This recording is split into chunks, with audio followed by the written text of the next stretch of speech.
Bien, el contenido del video es el siguiente. Voy a dar una pequeña definición para recordar lo que vienen siendo grafos. Voy a hablar respecto al algoritmo de Kruskal, un ejemplo, algoritmo de Prim, un ejemplo, distancias mínimas en un grafo dirigido y finalmente voy a hablar de lo que viene siendo el algoritmo de Dischardt. Existen mucho más algoritmos con respecto a grafos, pero nosotros en el curso de algoritmia solamente abarcamos estos tres que son los más importantes. Ok, empezamos con la definición formal de lo que viene siendo un grafo, que consta de una terna ordenada, de un conjunto de vértices, un conjunto de aristas y una función de incidencia. Esta función de incidencia lo que hace es asociar a cada una de las aristas un par de vértices, cada uno en lo que venía siendo sus extremos. Esta es la definición clásica que pueden encontrar en los libros de teoría de grafos respecto a la definición. Bien, con respecto a los recorridos de grafos que podemos hacer dos tipos de recorridos, el recorrido de amplitud y el recorrido en profundidad. En amplitud se refiere a que visita a todos los nodos vecinos directos del nodo inicial, luego a los vecinos de los vecinos y así sucesivamente. En lo que respecta al recorrido en profundidad, la idea es alejarse lo más posible del nodo inicial, esto sin repetir nodos. Luego devolverse a un paso e intentar hacer lo mismo por otro camino. Estos vienen siendo los dos recorridos que nosotros podemos hacer en los grafos. En los grafos también podemos tener grafos con pesos. Esto es, tienen una función asociada a cada una de las aristas a los cuales les corresponde un peso. Si tenemos un grafo G con pesos y decimos que tenemos un subgrafo H, que es un subgrafo de G, el costo total de este subgrafo H también corresponde a lo que viene siendo un subconjunto del grafo G. Bien,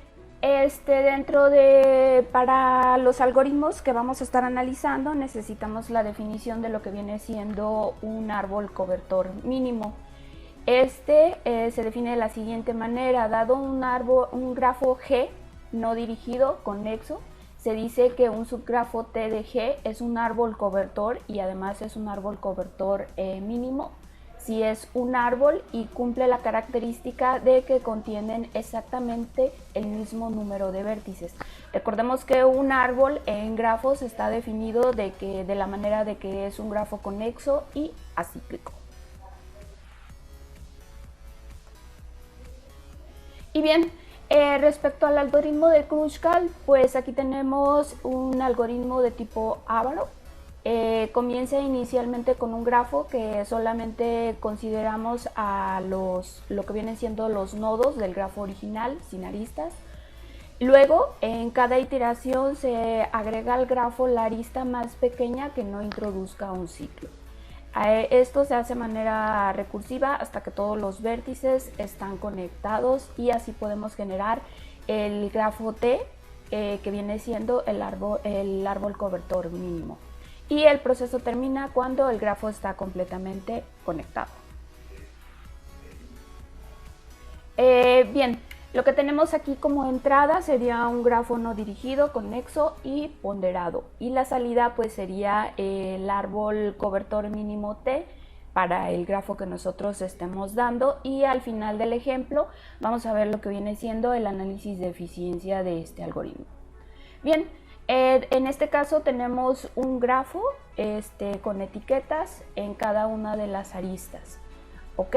Entonces iniciamos como nos dice el algoritmo. Primero tenemos lo que vendría siendo el conjunto de vértices. De este conjunto de vértices seleccionamos la arista de menor peso, que sería la de 50. Entonces, como no nos genera ningún ciclo, agregamos lo que viene siendo la arista que conecta al vértice A con el vértice E. Posteriormente, la que sigue con respecto al peso sería la de 60, conectando así al vértice D con el vértice C. no genera ningún ciclo. La que sigue de peso sería la de 70, conectando al vértice B con el vértice C. Después tenemos la de 75, pero la de 75 nos causaría un problema porque generaría un ciclo si conectamos al vértice B con el vértice D. Por lo tanto, no generamos esa arista. Y tenemos la conexión de lo que vendría siendo el vértice A con el vértice D con el peso de 80. Aquí ya generamos lo que viene siendo la estructura del árbol cobertor mínimo, que no me genera ciclos, y además estoy cumpliendo la característica de que todos los vértices están dentro de lo definido de lo que viene siendo el subgrafo T del grafo original. Aquí lo vemos de color verde. Bien, con respecto a la complejidad de Kruskal, el algoritmo, pues como vimos en el ejemplo, requiere primeramente que las aristas estén ordenadas para ir agarrando de menor a menor orden. Por lo tanto, la complejidad tenemos de que viene siendo la magnitud del número de aristas que nosotros tengamos, longitud base 2 de lo que viene siendo la longitud de las aristas. Esto también lo pudimos ver con lo que viene siendo la complejidad por el que estamos hablando del ordenamiento de aristas.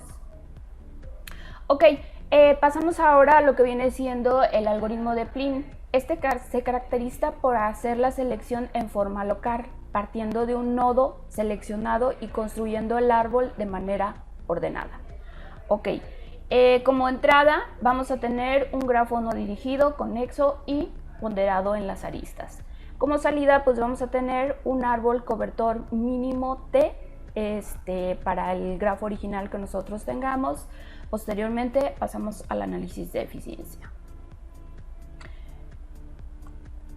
Bien, en este ejemplo tenemos este grafo, es un grafo no dirigido, ponderado. Entonces aquí lo que primero que tenemos que decidir es en qué nodo es el que vamos a iniciar a generar lo que viene siendo el algoritmo de Plin. Bien, aquí decidimos iniciar con lo que viene siendo el vértice 3. Ya estando posicionados en lo que viene siendo el vértice 3, lo que hacemos es ver cuáles son las opciones que tenemos como caminos.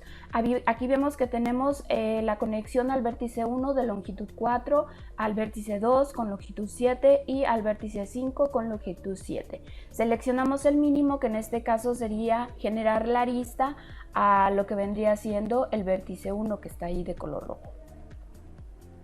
Bien, ya estando posicionados en lo que viene siendo el vértice 1, hacemos lo mismo de ver las longitudes. Aquí vemos que la longitud mínima que tenemos es la que está conectándome hacia el vértice 5, que es la arista etiquetada con 2. Por lo tanto, ahora nos movemos a lo que viene siendo el vértice 5. Estando posicionadas en el vértice 5, tendríamos la conexión más directa a lo que vendría siendo al vértice 3, que sería la arista de peso 7, pero esta nos generaría un ciclo, por lo tanto no podemos poner esa, y ponemos la que nos marca de longitud mínima a partir del vértice 3 al vértice 2 con longitud 7. Y finalmente seleccionamos la que vendría siendo del vértice 5 al vértice 4 con una longitud de 9. Y aquí tenemos lo que vendría siendo nuestro árbol cobertor mínimo para el grafo original que teníamos inicialmente. Bien, respecto a la complejidad de lo que viene siendo el algoritmo de Plin, la complejidad que nosotros tenemos en este algoritmo es de n cuadrada, independientemente que tengamos ordenadas o no lo que vendrían siendo las aristas, a gran diferencia del algoritmo de Kruskal. Bien, para pasar a lo que viene siendo el algoritmo de Dirac, primero que nada necesitamos la definición de lo que viene siendo distancias mínimas dentro de un grafo dirigido. Bien, dado un grafo o un digrafo, como también se conoce cuando tenemos las aristas direccionadas, ponderado y dos vértices, en este caso U y B, si se requiere hallar la distancia de U a B, el camino llamamos el camino de dicha longitud. ¿Ok? En un grafo con pesos, pues sería la longitud que hay desde U hasta B con un peso, lo que vendría siendo mínimo. Ok, vamos a ver lo que venía siendo de lo de longitudes mínimas porque lo necesitamos para el algoritmo de Dirac. Si tenemos un camino L de longitud mínima que me comunica a U con W y L contiene entre medio de ese camino al vértice B, entonces la parte que conecta a U con el vértice B también está definido como la longitud mínima de conexión de U a B. ¿Okay? Esto lo necesitamos en el algoritmo de Dirac para poder hacer el análisis de las distancias mínimas que vamos a tener de un nodo con respecto a todos los demás. Bien, entonces tenemos este ejemplo de este grafo que es ponderado. Las direcciones son de acuerdo a donde voy a estar construyendo la ruta. Ok, empezamos partiendo del vértice 1. Del vértice 1 podemos generar la conexión a lo que vendría siendo el vértice 2 y el vértice 3. En este caso nos quedamos con lo que viene siendo la longitud 3 que conecta al vértice 1 con el vértice 2. A partir del vértice 2 podemos hacer las conexiones con los nodos que se marca ahí, generando la longitud que sería 5, 4 y 10 respectivamente. Nos quedamos con la de 4, que es la que nos genera un menor peso en la construcción del camino. Ahora bien, ya estando en esa posición, de igual manera generamos las opciones que tenemos con respecto a las longitudes, que sería de 9, de 13 y de 5 respectivamente. Entonces generamos la de 2 para poder tener la comunicación con respecto al vértice 3. Estando en el vértice 5, el peso mínimo del camino que vamos construyendo, pues tenemos 9 y 13, entonces nos quedamos con el de 9. Posteriormente, para la comunicación del vértice 4, tenemos dos opciones, la ruta de longitud 11 y la de longitud 7. Nos quedamos con la de longitud 11 que me comunica con el vértice 6 y finalmente tenemos la de longitud 15 que me genera hacia lo que vendría siendo el vértice 7. Bien, esto sería utilizando el algoritmo de Dirac.